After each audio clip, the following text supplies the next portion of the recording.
las primeras semanas del COVID.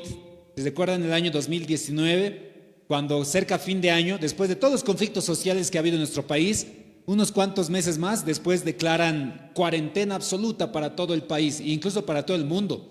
Las noticias eran bien terribles, si se recuerdan, no más, estamos cerquita, hace unos 2, 3 años que ha pasado todo esto. El miedo era terrible porque uno veía las noticias. En Ecuador la gente sacaba a sus fallecidos a las calles en bolsas negras y todas las noticias y redes sociales era prácticamente eso. El COVID está llevando y matando mucha gente. Algunos nos hemos cesado en nuestras casas, creo que hemos intentado animarnos unos a otros, pero recuerdo yo, porque obviamente teníamos que ir a trabajar, y yo empecé a sentir dolor de cabeza, temperatura, empezaba a dolerme todos los huesos, y les preguntaba a mis cuñados y decía, oigan, ¿saben cuáles son los síntomas del COVID? A modo de bromear les escribían en WhatsApp, y ellos me decían justo esto, ¿no? Dolor de cabeza, dolor de huesos, malestar general, temperatura y miedo. Y yo les dije, más bien no tengo miedo, entonces no tengo COVID, estoy bien. Y luego les fui a contagiar a toda mi familia y nos enfermamos de COVID en esa ocasión. Pero muchos de los que tal vez han partido en el tiempo de COVID, el miedo ha afectado en gran manera. Dentro de lo que es la psicología, en el estudio del comportamiento humano, el miedo realmente baja nuestras defensas, el miedo nos afecta. Hay un relato bíblico en el libro de Números capítulo 13, que alguna vez probablemente lo hemos leído. Es cuando Israel, se recuerdan que sale de Egipto, abren los mares, pasan por tierra seca en el momento y el lugar preciso, y cuando ya pasan en tierra seca, llegan al otro lado del mar y van a encontrarse en una situación en donde ya están cerca a Canaán, a la tierra prometida que el Señor les había dicho. Moisés los organiza y les dice, elijan a cada uno de las tribus un representante, y estos 12 representantes van a ir a la tierra prometida y vamos a ver contra qué nos vamos a enfrentar. En la historia aparecen dos personajes muy famosos. Hay dos niños que tienen nombres similares, Josué y Caleb. ¿Dónde están? Debe estar ya en el curso, Josué y Caleb. Josué y Caleb son dos personajes también que aparecen en esta historia. Moisés les dice, vayan e investiguen toda la ciudad a la cual nosotros vamos a poseer, a toda Canaán, la tierra prometida, que hace más de 500 años habíamos esperado. 500 años habían esperado, y estos 12 entran a la tierra que les habían dicho sus padres, donde fluye leche y miel. Una tierra próspera seguramente iba a ser. Llegaron, se encontraron con esa realidad. Evidentemente eran campos verdes, árboles fructíferos, la tierra era muy fértil, pero se encontraron también con grandes castillos a la distancia, hombres de alta estatura, gigantes, muchos ejércitos, muchas personas, muchas ciudades, y empezaron a desalentarse, empezaron a tener miedo acerca de todo lo que estaba aconteciendo ahí. El miedo es una de las enfermedades, entre comillas enfermedades, ¿verdad? Hay muchas enfermedades, el COVID, la influencia, el VIH, la sarampión, y muchas de esas enfermedades son bien contagiosas, pero una de ellas, que es el miedo, contagia en cuestión de segundos e instantes. ¿Saben qué sucede en la historia bíblica? Dice que los 12 regresan a dar el reporte a Moisés y a toda la nación. Se reúnen los 12, yo creo que han estado ahí toda la población atentos a que los 12 llegan. Hay dibujitos muy bonitos donde llegan con racimos de uva colgados ahí, que entre dos tenían que cargar el racimo de uvas. No sé si han visto, ¿no? Las señoras que cargan el racimo normalmente con su manito y listo, te lo pesan cuántas libras es tu uva. Pero esto dice la Biblia que 2 personas tenían que cargar el racimo de uvas porque era grande, era próspero el lugar donde iban a llegar. Llegan, vienen al reporte, Moisés y todo el pueblo, y escuchan. Y empieza muy bello, esto se encuentra en Números capítulo 13, versículo 21, es donde empieza la historia, y dice así: ellos subieron, reconocieron la tierra desde el desierto de Sin hasta Rehob, entrando al Hamad, dice, subieron al Negev, vinieron hasta Hebrón, y allí estaban Ahimán, Sesai, Talmai, hijos de Anac. Hebrón fue edificada 7 años antes de Zoán en Egipto, y llegaron hasta el arroyo de Escol, y ahí empieza a decir todo lo que ellos tienen. Versículo, continuamos leyendo, dice, y el sarmiento con un racimo de uvas, el cual trajeron 2 en un palo, y de las granadas y de los higos, y se llamó aquel lugar el Valle de Escol, por el racimo que cortaron de allí los hijos de Israel. Volvieron a reconocer la tierra al final de 40 días.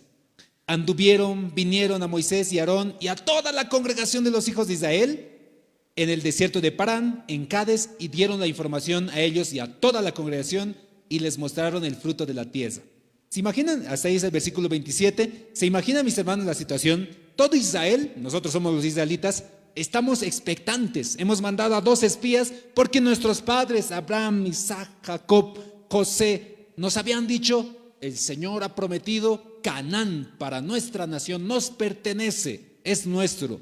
Hace unos cuantos días habíamos visto cómo el Señor abre el mar en 2, todo el ejército de Egipto se ahoga, han visto comer el pan en el desierto, codornices en el desierto, agua de la roca, vieron muchos milagros. Llegan de pronto los espías trayendo ahí sus higos, su uva, todos cargados, felices, todos felices, y wow, esa va a ser nuestra tierra, eso va a ser de nosotros, ahí produce nuestra tierra. Y empieza la historia donde se van a empezar a contagiar de esto que le llamamos miedo. Dice versículo 27, y les contaron diciendo: nosotros llegamos a la tierra a la cual nos enviaste, la que ciertamente fluye leche y miel, y este es el fruto de ella. Todos, yo creo, ese es nuestro territorio. Todos dijeron: fluye leche y miel, qué bien. Todos estaban animados. Y este es el fruto de la tierra, versículo 28, mas el pueblo que habita, es como el pero, ¿verdad? Oye, amigo, ¿sabes? Me gustas mucho todo, pero mis papás no me dejan. Ese pero siempre es bien complicado, ¿verdad? Aquí dice: miren, fluye leche y miel, es un lugar muy hermoso, pero, o más, el pueblo que habita en aquella tierra es fuerte. Las ciudades muy grandes y fortificadas. También vimos allí a los hijos de Anac. Amelec habita el Negev. Los hijos del Eteo, de Jebuseo, del Amorreo habitan en el monte, y en el Cananeo habita junto al mar y en la ribera del Jordán. Y todos empezaron a cambiar sus caritas. Me imaginé este instante cuando nosotros nos enteramos que íbamos a jugar con el equipo puntero del campeonato y eran los Millonarios. Y nos contamos entre nosotros y dijimos: somos muy pocos. Y ellos son bien grandes. Y habíamos perdido el partido antes de empezar a jugar. Habíamos empezado a recibir la goleada antes de entrar a la cancha. En esta ocasión, los israelitas ni siquiera han llegado al Canaán, ni siquiera han pisado el territorio que el Señor les ha dicho, pero ya estaban desdotados. Ya no tenían la esperanza de: creo que podemos ir a conquistar. No, todos, dice ahí la palabra de Dios, versículo 30, entonces Caleb hizo callar al pueblo delante de Moisés y dijo: subamos luego y tomemos posesión de ella, porque más podremos nosotros que ellos. Mas los varones que subieron con él le dijeron: no podremos subir contra aquel pueblo, porque es más fuerte que nosotros. Y hablaron mal entre los hijos de Israel de la tierra que habían reconocido, diciendo: la tierra por donde pasamos para reconocer es tierra que traga a sus moradores, y todo el pueblo que vimos en medio de ellos son hombres de grande estatura. También vimos allí gigantes, hijos de Anac, raza de los gigantes, y éramos nosotros, a nuestro parecer, como langostas, y así les parecíamos a ellos. Todos estaban cobardes del miedo, estaban temblando. No vamos a poder, ya no vamos a poder, mejor era que nos vayamos a Egipto, ya no voy a poder. Y empezaron a desanimarse unos a otros. En cuestión de segundos e instantes, ese pueblo que al ver el racimo de uva dijo: vamos a conquistar Canaán. Hermanos, son muy grandes, no vamos a poder, esa tierra se traga a la gente que camina por ahí, no vamos a poder. Y uno por uno, ¿no les ha pasado en algún instante este mismo contagio en su vida familiar, en su vida de estudios, en su vida matrimonial, en sus emprendimientos? Creo que el miedo es uno de los fenómenos más interesantes que se propagan en cuestión de segundos en nuestra conversación, en nuestro día a día.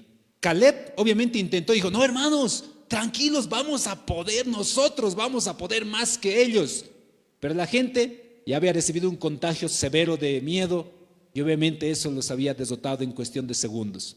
La historia continúa porque todo el pueblo empieza a desgastar su ropa y dice: ¿por qué nos han sacado de Egipto? Hubiera sido que nos muramos ahí nomás en el desierto, ¿por qué hemos vuelto? Y empezaron a recriminar a Moisés. Moisés se quejó al Señor, el Señor tuvo que hacer sentencia y dijo: esta generación no pasa, esta generación tiene mucho miedo. Y literalmente 40 años tuvieron que pasar para que una vez más Israel pueda ir con un pensamiento diferente a conquistar la tierra de Canaán. El miedo, si bien nosotros decimos, no creo que me afecte mucho, nos afecta en gran manera dentro de nuestra familia, dentro de nuestro matrimonio, en nuestro hogar. Hay un relato bíblico cuando David en la tierra, cuando él estaba siendo perseguido por Saúl, él entra a una cueva, se llama la cueva de Adulam. En la cueva de Adulam, donde el ejército de David era gente, dice, era gente pobre, despreciada, perseguidos, menesterosos, gente aislada, que no tenía, quién sabe, ni esperanza, eran personas muy cobardes. Y dice que todos ellos se habían refugiado en la cueva de Adulam juntamente a David, y de esa gente David formó un ejército y empezó a transformar, y de ahí les comento que salen los famosos valientes de David, personas que estaban acostumbrados a matar gigantes. ¿Por qué? Porque habían visto justamente en David. En la historia de la Biblia vemos muchas ocasiones, mis hermanos, donde el ser humano, como naturaleza, tenemos miedo. Es algo natural. Si yo les pregunto a algunos de ustedes que no tienen miedo, les aseguro que tienen miedo. Miedo a ratones, miedo a arañas, miedo a morir, miedo a perder, miedo a enfrentarse a algo, a emprender, miedo a fracasar, miedo a congregarse, miedo a pecar. El miedo es algo natural en nuestro día a día. Sin embargo, en la Biblia nosotros vemos muchos personajes que tuvieron miedo cotidianamente. David es uno de ellos. ¿Se recuerdan cuando el gigante Goliat viene y provoca a los ejércitos de Israel? Dice, ¿dónde están israelitas pesos? Les decía, mándenme a uno de ustedes para que pelee contra mí, y si yo lo derroto, ustedes van a ser mis siervos. Dice la Biblia que mañana, tarde y noche el gigante de Goliat les iba desafiando al ejército de Israel. Decía, ¿dónde están ustedes? Y todos estaban temblorosos de que el gigante venga, y nadie se atrevía a pelear. Incluso el más alto de ellos, que era Saúl el rey, tenía miedo a pelear. Además, incluso había puesto una recompensa: quien mate al gigante Goliat se va a casar con mi hija, le voy a eximir de impuestos y le voy a dar riquezas. Ni así, ningún israelita se atrevía a pelear contra el gigante Goliat del ejército filisteo. Un muchacho, David, de la historia bíblica, está yendo a llevar comida para sus hermanos, y cuando escucha de pronto, israelitas pesos, ¿dónde está? ¿Quién va a pelear contra mí? David se enojó y dijo, ¿quién es ese incircunciso que está desafiando al ejército del Dios de Israel? Sus hermanos dicen, cállate, te va a escuchar, nos va a pegar a los cuatro. Shh, silencio. ¿Cómo va a desafiar al ejército de Dios de Israel? Que venga ahora mismo. Y además le dicen a David, oye David, no digas así, no hay nadie que quiera pelear con él. Además, incluso el rey Saúl dijo que se iba a casar su hija con él, iba a tener riquezas y le iba a eximir de impuestos a toda su casa. Y David fue a hablar con el rey Saúl, dijo, yo voy a ir a pelear con él. Alguna vez yo les pregunté esto, ¿verdad? ¿Será que David, cuando ya estaba aquí, muchacho, allá al frente está Goliat, y está en camino hacia el encuentro que iban a tener, atrás está todo el ejército de Israel escondido entre las piedras, adelante está Goliat y todo el ejército de los filisteos? Es un evento muy interesante. Cualquiera de nosotros, les aseguro que se encontraría en un momento de piernas temblando y decir, está grande nomás Goliat. Había sido grande, desde aquí arriba parecía pequeño, pero viéndolo de cerca parece nomás grande. Y David tuvo que dar paso por paso, pero la diferencia entre David, Saúl, sus hermanos y los grandes soldados que tenía Israel, era que David no estaba confiando plenamente en sus fuerzas, sino en las fuerzas del Señor. Lo que David, al discutir con Goliat, porque Goliat dice, ¿qué vienes aquí tú? Como si yo fuera peso, con tu palo y con tus piedras. Y David dice, yo vengo y te voy a sacar la cabeza en el nombre del ejército del Dios de Israel, en Jehová de los ejércitos. Y sabemos cómo acaba la historia. Goliat viene con su espada gigante, con su escudo de 3 metros, y empieza a correr contra David. David agarra la onda, le da un piedrazo. David agarra la espada de Goliat, le corta su cabeza, lo levanta y dice, mire, lo he matado. Y eso motivó a todo el ejército de Israel a decir, agarraron sus espadas, vamos. Y todo el ejército de los filisteos empezaron a corretear, porque el miedo les había contagiado. Ese pequeño muchacho, el cual había derrotado a su gigante Goliat, les había transmitido el miedo. La valentía también es algo que nosotros también lo recibimos de los demás. ¿No te ha pasado? Yo recuerdo de muchacho, de niño, con los compañeros de la zona para jugar, solíamos armar rampas para saltar en bicicleta. Le poníamos tablas y luego cosíamos desde la bajada y ¡fa!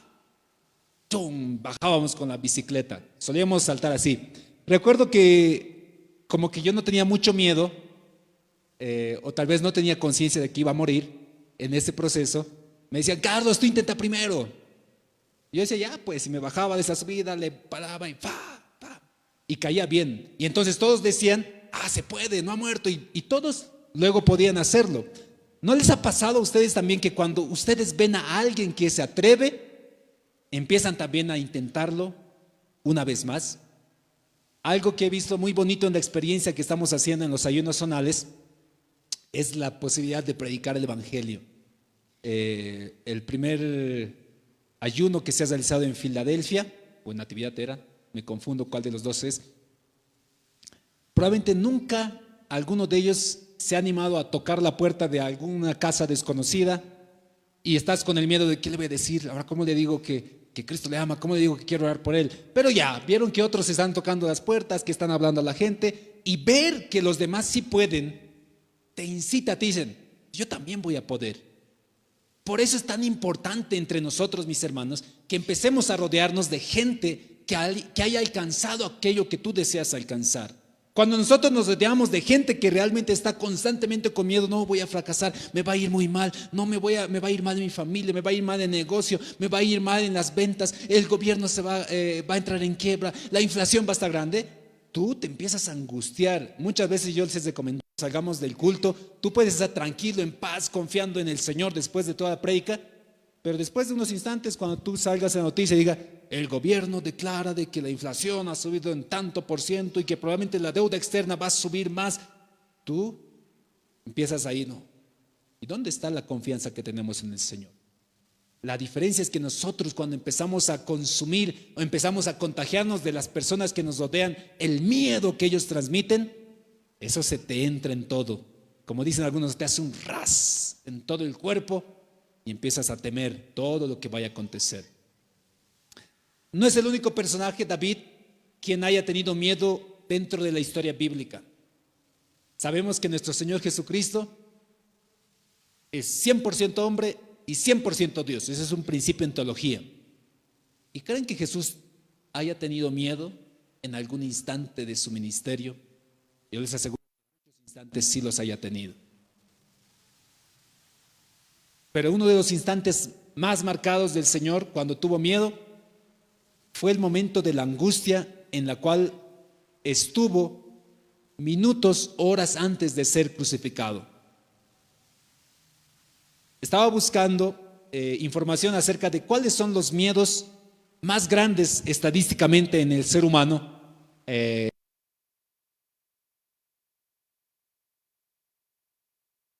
¿Cuántos de ustedes tienen miedo a la muerte? ¿Tenemos miedo a morir o tenemos miedo a que alguno de nuestros seres queridos muera?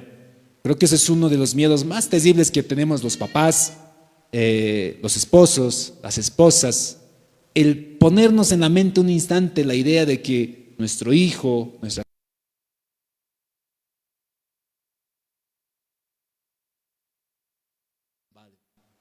nos causa mucho miedo, nos causa mucho temor. Jesús es de que va a ser sacrificado. Ya hace que le dijo a sus discípulos, muchachos, tengo que ser sacrificado, vamos a ir a Jerusalén y en Jerusalén voy a ser entregado. Me van a negar, voy a ser entregado por causa de los pecados, ese va a ser el nuevo pacto en mi sangre. Los discípulos incluso le intentaron animar, no Señor, no te vayas a hacer eso. Pero él sabía cuál era el camino que estaba trazado para él.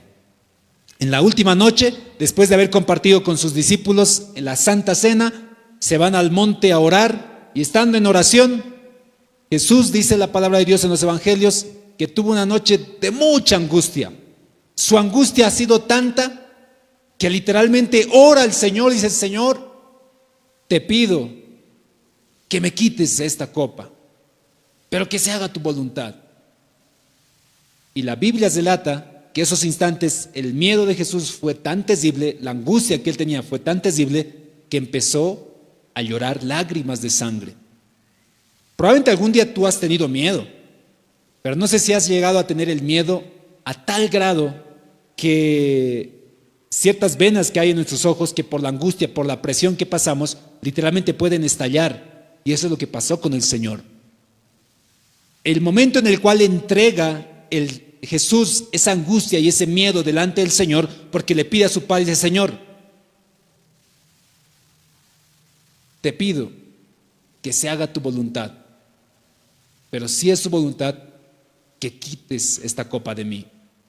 Y dice que ángeles en ese instante le sirvieron. ¿Qué haces tú, mi querido hermano, cuando tú empiezas a tener miedo? Cuando vienen conflictos en casa y se viene el miedo a que creo que ya no vamos a poder, creo que ya no vamos a lograrlo.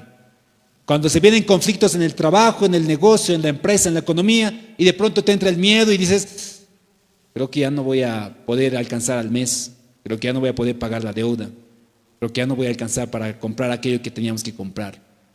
El miedo, además de ello, no solo se queda con ti, sino que tú, cuando te acercas ya a tu familia y hablas con tu esposo y dices: esposa, creo que estamos mal, creo que nos va a ir muy mal en la economía, creo que los negocios están muy mal. Y eso te transmite en cuestión de segundos. Aprende a cortar ese tipo de situaciones en tu vida. Aprende a confiar plenamente en el Señor cuando en algún instante viene en tu vida y dice: creo que me va a ir muy mal. No. ¿Qué dice la palabra? Porque cuando nosotros nos rellenamos de información, ¿se recuerdan los israelitas y la historia de David? David se acerca y dice: ¿qué ha pasado?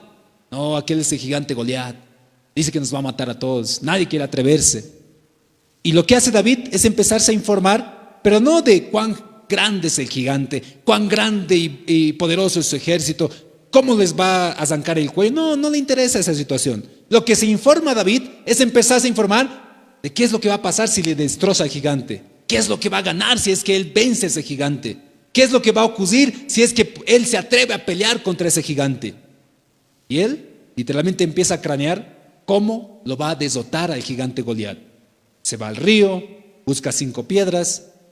Hay algunos estudios que dicen son 5 piedras porque Goliat tenía otros 5 hermanos. Otros dicen que son 5 piedras porque David decía: si no muera la segunda, a la quinta lo bajo. A la segunda, no, se fue. La tercera, cuarta, a la quinta. De que cae a la quinta va a caer. Algunos pensaban de esa manera. Pero David, en vez de decir: no, creo que realmente es bien gigante, su espada es de tantos metros, su escudo es muy grande, bien poderoso había sido, no, ¿por dónde me voy a escapar para que él no me mate? No, David está pensando: ¿cómo lo voy a matar? 5 piedras puede ser, por si acaso con un palo más también le llevaré, puedo ir a coser, le voy a agarrar su espada, le voy a cortar la cabeza, ¿qué más puedo hacer? Él estaba planificando cómo iba a vencer. Ese miedo que todos los demás tenían, pensando cómo iban a escapar para no morir, él estaba empezando a pensar cómo iba a vencer para ganar y derrotar a ese gigante. ¿Cuál es tu actitud frente a la situación en la cual tú estás viviendo hoy por hoy que te está causando miedo? ¿No hay trabajo? Está bien, estás con miedo. Utiliza ese miedo y dice: no hay trabajo. Tengo que buscar un camino diferente para yo poder derrotar a este gigante, así como David lo hizo, y alcanzar la victoria. ¿Cuál es el miedo que hoy por hoy tienes en tu familia, en tu matrimonio? ¿Tienes conflictos en tu matrimonio? Oye, no te quedes paralizado sin hacer nada, no te quedes sin ahí con el miedo de decir: no voy a poder hacer nada, nos vamos a separar, mis hijos se van a enfermar, mi esposa se va a enfermar. No, busca caminos para los cuales tú puedas alcanzar y vencer ese miedo, porque si tú permites que ese miedo te contagie y te enferme, cuando tú vayas con todo ese miedo y vayas con tu esposa, vayas con tus hijos, digan: hijos, todo está mal, la empresa está mal, la fábrica está mal, los negocios están mal, la política está mal, la casa está mal, todo está mal. ¿Crees que tus hijos van a decir: sí, todo está bien? No, te aseguro que eso también va a desalentar a tu familia, va a desalentar a tus hijos, va a desalentar a tu matrimonio. Les decía que Jesús, esa noche en la cual ha sido entregado, esa noche en la cual el Señor llora con angustia por la muerte que iba a padecer, al día siguiente, evidentemente, sucede lo que él había temido durante esa noche. Al día siguiente lo agarran, lo toman prisionero, en la madrugada lo golpean, lo azotan, lo abofetean, le ponen una corona de espinas, en la mañana lo van a llevar hacia el monte Calvario, lo crucifican. La ciencia dice que la crucifixión es una de las torturas de muerte más terribles, porque no involucra una muerte instantánea. La crucifixión involucra una muerte lenta y dolorosa. Uno empieza con el dolor de los clavos que habían sido atravesados a sus manos y a sus pies, la manera como él había sido agotado porque toda la madrugada estaba siendo golpeado y maltratado, y muere. El miedo al cual él se había enfrentado por fin sucede. Pero lo hermoso de la palabra de Dios y lo hermoso de nosotros creer en el Señor es que Él ha vencido al miedo más fuerte que tiene el ser humano, el miedo a la muerte. 3 días después, los discípulos están reunidos, llegan 2 mujeres alegres, soñantes, y dicen: el Señor no está, la tumba está vacía. Pedro corre rápido para ver a la tumba, se le aparece el ángel. ¿Dónde? Y a las mujeres: ¿a quién están buscando? ¿Por qué buscan entre los muertos a quien Él está vivo? Pedro se va a encontrar con Jesús. Jesús se presenta a los discípulos. Había vencido a la muerte, así como David había vencido al gigante. Asimismo, Jesús, creo que una de las características esenciales del cristianismo es que nosotros creemos en la resurrección de los muertos. Creemos que el día en el cual nosotros vamos a morir, como Cristo ha sido las primicias de los que han resucitado, nosotros también le vamos a seguir en ese proceso. Yo sé que probablemente tú, hoy por hoy, cuando viene la enfermedad, inmediatamente tememos y decimos: no, ¿y si me muero? ¿Y si se muere mi hijo? ¿Y si se muere mi esposa? ¿Y el día que yo me vaya? Mi hermano, si Cristo ha resucitado, a ti también te espera esa resurrección.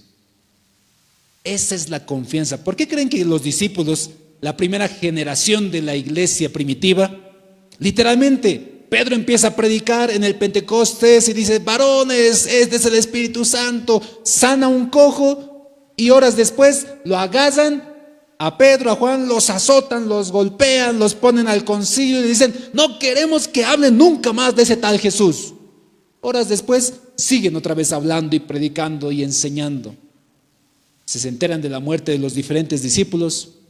Un día se enteran de la muerte de Juan, pero Juan muere al último, de la muerte de Santiago, de la muerte de Tadeo, y poco a poco se van enterando de la muerte de cada uno de sus consiervos. ¿No crees que te daría miedo a ti? Y dices: no, mejor ya no predico, porque si sigo predicando voy a acabar muerto. No, ellos sabían que si algún instante iban a morir, eso no era el final de la vida, eso era el principio del destino para el cual el Señor les había preparado. Por eso es la obsesión de que un cristiano hoy por hoy viva el día a día, confiando en las promesas que el Señor les ha dado. ¿Cómo te está yendo el día de hoy?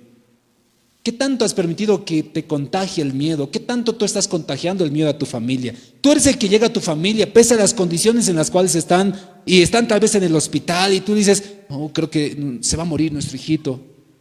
Tú eres el de ese carácter en el cual dices: no, creo que está todo mal, todos estamos enfermos, todo está mal, todo está mal. O eres: ánimo, nos animaremos, confiemos en el Señor. Y si finalmente el Señor quiere llevarse a nuestro hijo, es porque Él lo ha decidido así, porque Él es soberano en su voluntad, porque Él sabe lo mejor para sus hijos.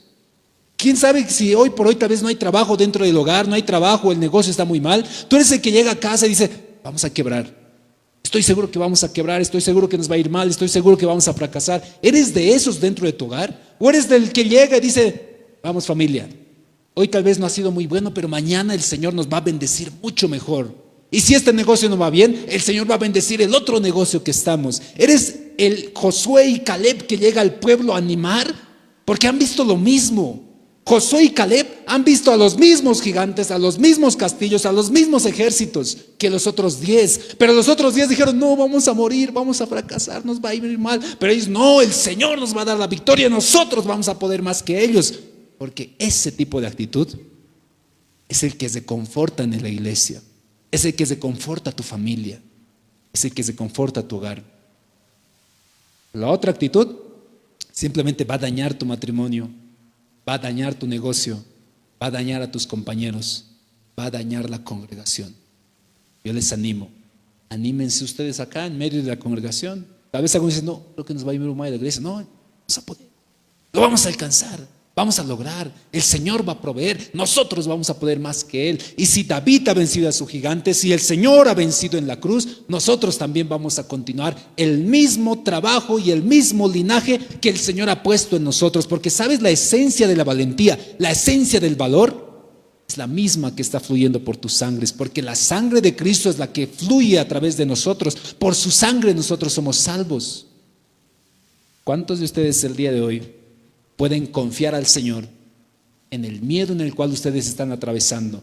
Decir, Señor, sé que estoy pasando muchos conflictos, muchos problemas, pero tu voluntad que se haga en medio de mi familia, en medio de mi hogar. No permitas que el miedo contagie a mis hijos, contagie a mi esposo, contagie a mi esposa. Ayúdame a mantenerme firme y valiente en el trabajo, en el llamado que has hecho a mi hogar. ¿Estás hoy con miedo? ¿Tienes miedo por la enfermedad? ¿Tienes miedo por lo que va a venir adelante en tu profesión, tu carrera, en tu emprendimiento? Mis hermanos, Israel, en el relato que hemos leído en Números, por el miedo de unas cuantas personas, esa generación se ha perdido el poder conocer y palpar la tierra prometida de Canaán. Por el miedo que nosotros hoy por hoy tenemos, muchos no pueden empezar un emprendimiento, un proyecto, el cual el Señor iba a bendecir. Por el miedo que tal vez hoy por hoy muchos de nosotros tenemos, hoy por hoy, quién sabe, muchos no se atreven a estudiar, muchos no se atreven a intentar, muchos no se atreven a buscar y pedir perdón, muchos no se atreven a solucionar el problema que hay en su hogar, porque el miedo nos paraliza. No permitas que ese miedo contamine tu hogar, no permitas que ese miedo limite la fortaleza que el Señor ha puesto en ti. Hay que hacerlo con miedo, porque el Señor es el quien está con nosotros. Así como David fue con miedo, así como Jesús hacia la cruz fue con miedo, pero sabía quién estaba ahí respaldándole en el trabajo que él estaba haciendo. Confía en el Señor. El día de hoy vamos a orar. ¿Cuántos quieren agradecer al Señor que a pesar que tú hayas estado en medio de la tribulación, cuando el miedo te ha abundado, cuando la barca parecía que se iba a hundir, el Señor no había abandonado la barca? El Señor estaba ahí atento para calmar la tempestad y darte la paz y la tranquilidad. Por eso Pablo probablemente predicaba y decía, la paz que el mundo no entiende es la que los cristianos tenemos. Paz, como dice esa alabanza, ¿no? Paz en medio de la tormenta. Deja que el Señor pueda darte paz. Si es que hay conflictos en tu hogar, si es que hay problemas en el negocio, permite que el Señor pueda obrar a través de su paz. Vamos a orar en este día. ¿Quieres inclinar ahí tu cabeza? ¿Quieres agradecer el día de hoy al Señor?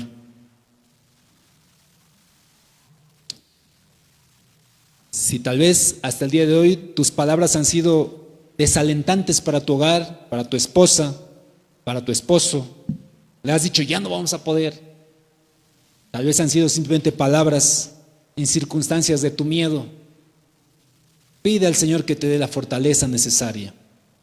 Si has deseado empezar un proyecto desde hace varios años y el miedo te ha paralizado, pídele al Señor el día de hoy que pueda bendecirte, que pueda darte sabiduría, que pueda ayudarte a controlar ese miedo.